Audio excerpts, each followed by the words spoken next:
Baik, selamat malam teman-teman. Kali ini kita akan melanjutkan materi yang kemarin, yaitu tentang membuat model user. Dan saat ini sedang pada root out sign up. Nah, kita tes hasil dari yang kemarin. Pertama teman-teman buka dulu projectnya, lalu jalankan aplikasinya, Nademon. Nah, jika sudah jalan, kita tes. Oke, true, error. Kenapa? Kita cek. Nah, karena dia udah ada, emailnya udah ada. Artinya, kalau kita hapus, kita kirim ulang. Baik, ini sudah bisa. Nah, jadi itu yang harus kita perbaiki. Jadi kita saat video ini akan membahas tentang error validation-nya. Tujuannya apa ya? Biar kita mudah nge-tracing-nya. Kalau misalnya kita klik sign up lagi, nih. Ini adalah error 500. Kalau teman-teman lihat, ini error 500. 500 itu internal server error, yang artinya kesalahannya ada di sisi server. Nah, sedangkan aslinya ini adalah kesalahan dari klien. Dan sebenarnya ya error 500 ini nggak boleh ditampilkan. Karena sebisa mungkin kita nggak boleh mengatakan kalau servernya tuh error. Nah, jadi kita harus menghandle hal ini. Oke, kita tutup dulu. Nah, di sini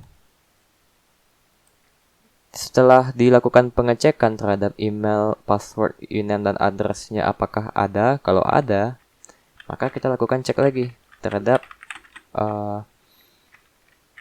apakah datanya itu sudah ada sebelumnya atau belum. Nah, await user, that's fine. Jadi kita ngecek dulu nih, ada nggak datanya, yaitu uouts.email. Nah, enaknya NoSQL itu kita bisa lakukan hal ini.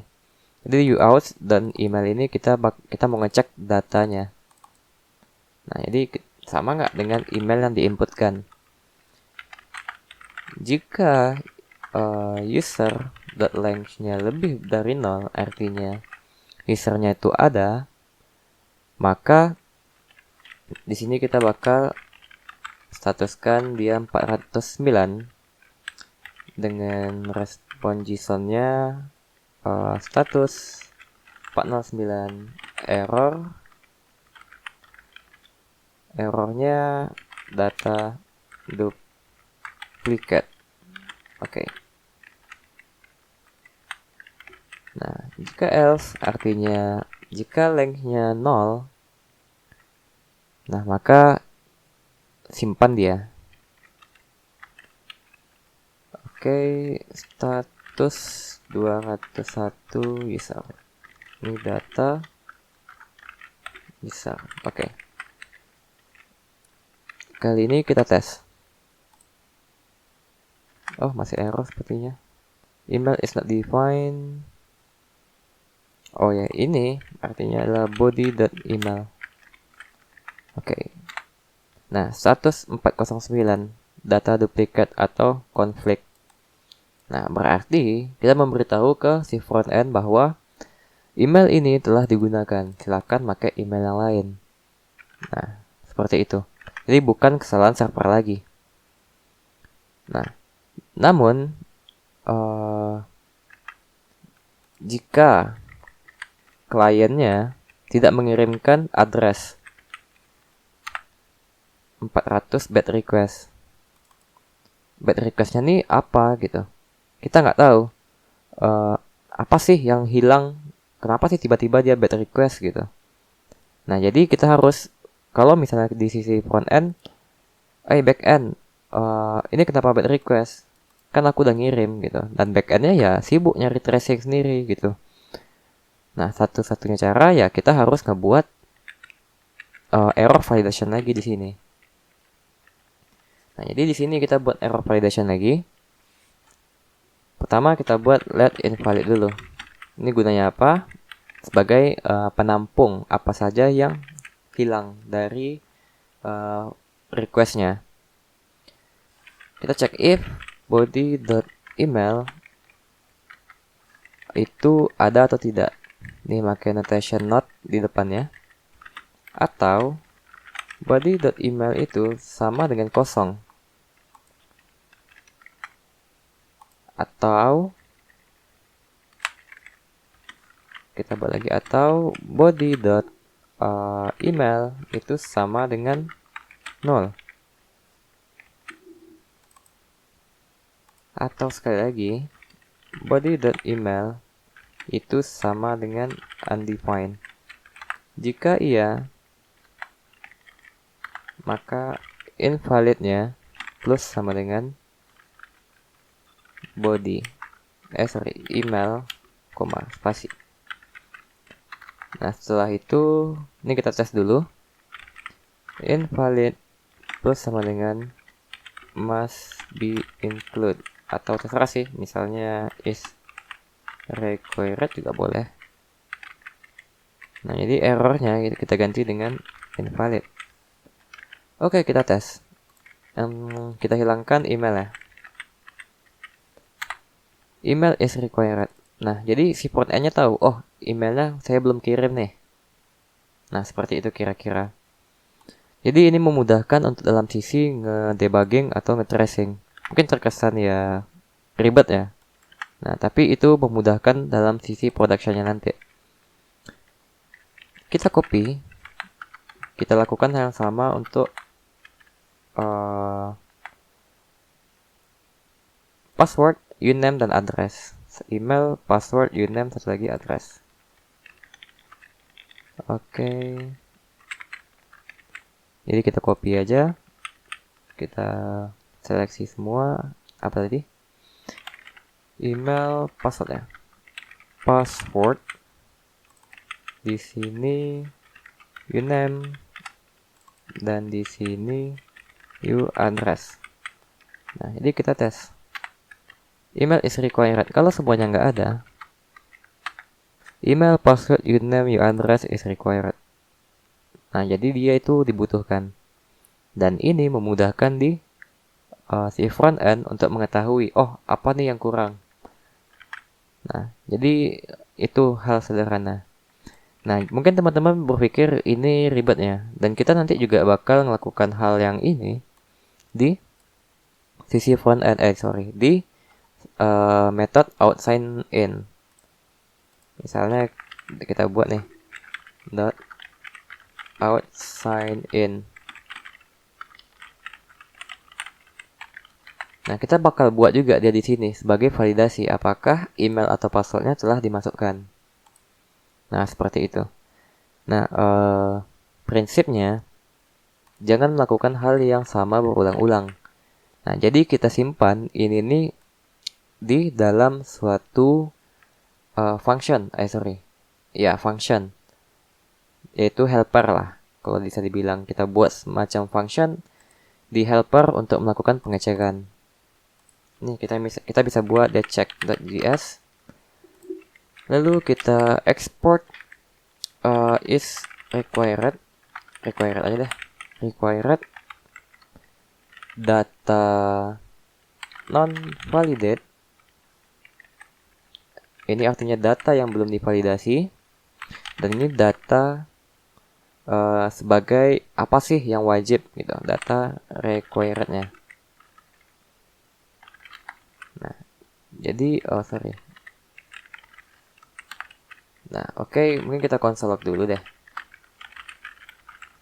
Data non validate, data required. Di sini oke. Nah, yang ini kita bakal komen dulu. Nggak usah deh. Kita buat di sini aja. Oke, di sini cons sama dengan require helper check. Check. Oke, yang diimport adalah requirednya. Nah, ini bakal ngecek apakah dia tuh wajib atau tidak, apakah apa sih namanya, data yang mana sih yang nggak ada gitu, yang harus di require. Nah, jadi kita perlu buat const data required apa-apa aja. Nah, jadi di sini kan email, password, username, dan address itu required tuh, dibutuhkan. Nah, jadi kita bisa buat email, password, username, dan address. Nah, kalau sudah, kita cek di sini, kita komen dulu. Kita komen dulu. Let invalid biar nggak error, sama dengan ini aja. Nah, lalu required body, artinya kita ngecek di bodinya itu ada atau tidak. Di request bodinya itu ada atau tidak sebagai data non validate-nya. Lalu kita cek juga di data required-nya, kita kirim dia. Nah, lalu kita konsol aja. Kita cek Postman, oke. Error, ya wajar sih dia bakal error. Error invalid, kita return true aja deh dulu biar nggak error. Masih error. Email is not defined.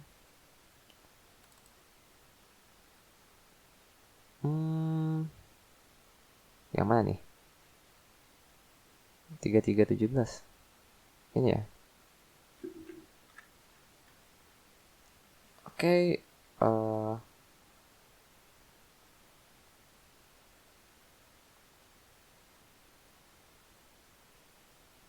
jadi kita ngecek segini aja deh. Ke atas dulu. Sepertinya ini isi yang salah. Oke, kita cek lagi. Nah, iya benar. Nah, jadi ini ibarat bebas sih mau dibuat atau enggak.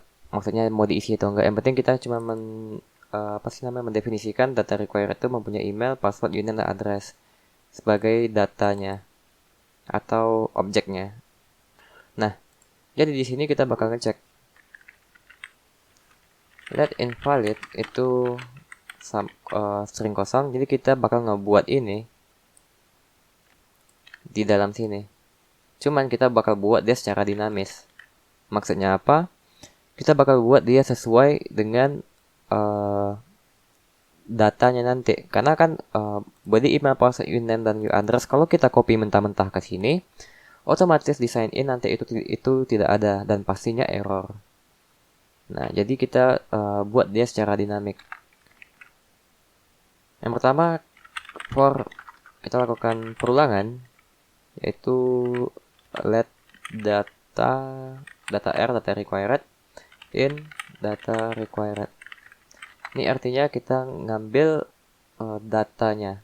Kalau teman-teman bingung nih, kita lihat sini. Data R. Nih, jadi dia dapat key-nya. Jadi key-nya si data required tuh email, password, username, dan address. Nah, itu. Kalau misalnya kita pindahin yang ini, kita kirim. Nah, dia nggak ada. Otomatis, kalau nggak ada, data required-nya ada. Sedangkan data non validnya nggak ada, otomatis itu error. Dan yang nggak ada itulah yang bakal masuk nantinya di invalid ini. Nah, jadi parameternya tuh adalah data required-nya. Jadi di out sign in juga seperti itu. Data required-nya akan menyesuaikan dengan kebutuhan di out sign in-nya. Nah, jadi kita tes sekali lagi. Nah, jadi ada email, password, name, dan address.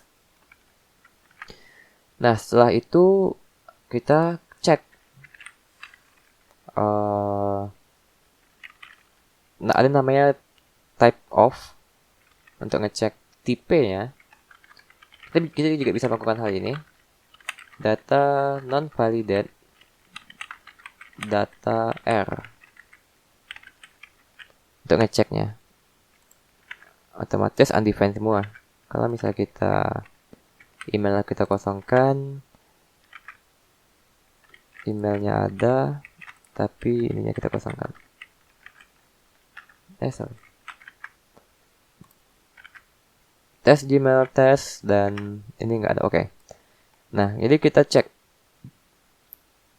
tipenya itu apa. Maksudnya seperti ini. Type of dari si data non validate data R ini, artinya data non validate diambil array atau objeknya yang sesuai yang sama. Di data non validate ini sama artinya dengan data non validate dot email misalnya. Nah, karena email ini kan kita dapatnya dari data R, jadi kita jadikan dia array. Jadi sama aja dengan email gitu. Nah, jadi kita manggilnya seperti ini. Jadi dalam bentuk array. Lalu kita cek type of-nya apa. String, undefined, undefined. Nah, kita cek. Jika yang penting kan kalau string otomatis ada ya. Berarti datanya ada kan. Nah, yang bermasalah kan yang undefined. Yang datanya nggak ada. Nah, kita cek undefined. Nah, false semua. Padahal di sini ada undefined. Tapi ini false. Kita coba sama dengannya 2 kali. Ternyata sama. Nah, kira-kira ada di mana nih masalahnya? Nah, kalau misalnya teman-teman lihat undefined yang betul-betul undefined seperti ini, itu di konsolnya itu dia bakal warna abu-abu, gelap gitu. Sedangkan yang ini terang. Artinya ini bukan undefined yang sama dengan yang ini. Itu adalah undefined yang bertipe string seperti ini. Kita cek. Send. Nah, false, true. Oke, berhasil. Sesuaikan dengan yang ini undefined-nya. Jika dia undefined, maka true. Oke, nah kalau teman-teman udah paham di sini, kita cut, kita masukin dari dalam. Kok hilang dia? Kita cut, kita masukin dia di dalam if. Nah, lalu kita lakukan yang tadi, yaitu invalid plus sama dengan data non validate data R plus koma spasi. Oke. Dan di sini juga invalid plus sama dengan is required. Itu aja deh. Dan ini adalah invalid. Oke, kita tes. Undefined is required. Kenapa undefined? Oke, salah. Yang ini isinya adalah undefined, sedangkan kita nggak mau itu. Yang kita pengen kan nama fieldnya, berarti data R. Oke. Begitu data R. Nah, berhasil. Uname dan uAddress is required. Kita nggak ada ngirim uname dan uAddress-nya. Kan teman-teman bingung. Dinamiknya gimana? Karena ya kita ngetesnya kan di satu function. Nah, gini misalnya. Kita tambah nih. Misalnya ada function lain yang membutuhkan user model apa sih yang kita kurang? Is active deh, is active. Is active. Jadi harus ada masukin is active gitu. Send. Oke, is active is required. Nah, jadi dia bakal dynamic. Bahasa Inggrisnya dynamic ya. Dinamis. Sesuai dengan data required-nya. Jadi dia bakal sesuaikan dengan parameternya. Jika parameternya required-nya itu adalah email password ini dan di body-nya nggak ada, nah bakal error dan dimasukin ke invalid. Nah, seperti itu kira-kira. Oke. Kita tes. Uname uAddress is required. Nah, namun sampai sini benar. Cuman kita pengennya gini. Kalau dia kosong, nah nggak ada. Karena kalau kita cek konsolnya tadi, dia tuh hanya ngecek undefined atau tidak. Kan tadi ada nih. Kalau kita cek ke atas, tipenya kan string tuh. Kutip kosong itu tipenya adalah string. Kalau misalnya kita cek nih. Console log ini. Nah, kutip kosong itu adalah string. Nih, string, dan string. Ini kutip kosong itu sudah termasuk string. Nah, gimana sih cara ngevalidate-nya? Sama sih dengan yang tadi. Tuh, tinggal samain aja. Nah, jadi kita or data non, tapi nggak perlu pakai tab off lagi ya. Kita kan udah ngecek tuh tipenya apa. Data non validate, data R sama nggak dengan kosong. Ini kita oke. Nah, sama nggak dengan string kosong? Kalau sama, otomatis lakukan juga. Kita cek lagi. Nah, berhasil. Uname uaddress is required. Kalau kita kosongkan, sama. Uname dan uaddress is required. Nah, kira-kira seperti itu.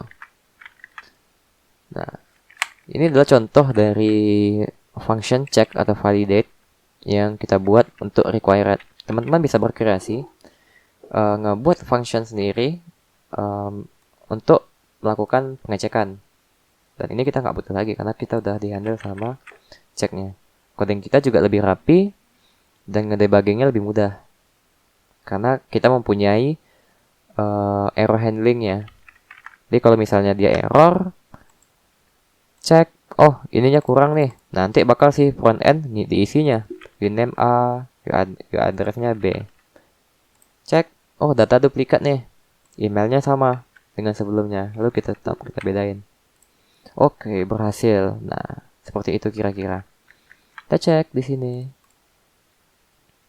A, B, U out, tes 1. Nah, seperti itu. Nah, seperti itu sih video kali ini. Jadi video kali ini khusus ngebahas tentang validate-nya, error validation-nya. Oh, satu lagi, kita akan menyingkat ini kan bakal capek ya. Kita buat hal seperti ini terus. Gimana kalau kita masukin dia ke helper lagi? Buka helper, kita buat response.js. Teman-teman bisa bebas custom, tapi kalau saya sih biasanya langsung respon saja. Dia sama, cuman nerima res dan data apa yang mau direspon. Lalu res status data.status dan JSON itu data. Oke. Kalau teman-teman lihat sama sih dengan yang ini. Cuman dia lebih sama aja sih, nggak lebih singkat. Nah, kita pakai di sini. Dia bakal response. Saya punya emmet-nya jadi auto import. Kalau kita lihat, ini respon. Oh, nggak auto, salah dia. Sorry. Itu error dia. Oke, helper kita ngambil response. Baik, oke, response. Parameter pertama adalah res. Parameter keduanya adalah data. Nah, kita bisa buat sini let data status. Ingat, dia membutuhkan status ini untuk status code-nya, kode statusnya. Create itu 201 dan data apa yang dikembalikan yaitu user data user. Nah, seperti itu. Lalu di sini kita buat data. Oke, ini kita nggak butuh. Kita tes, kita hapus dulu data yang ini. Send. Oke, berhasil. Tidak ada masalah. Dan di sini juga berhasil. Oke, nah saatnya kita implementasikan ke semuanya. Teman-teman bisa juga ngebuat terpisah, misalnya export exports.success. Terus ada juga exports.error untuk masing-masingnya. Kalau ada perlakuan khusus, itu terserah teman-teman, silakan berkreasi yang mana mudahnya dan yang mana baiknya aja gitu. Kalau saya sih pengen cepat aja, jadi makanya seperti ini. Baik, di sini kita juga buat seperti itu. Ini kita pindahkan ke let data. Ini const data aja, const data. Oke, di sini juga const data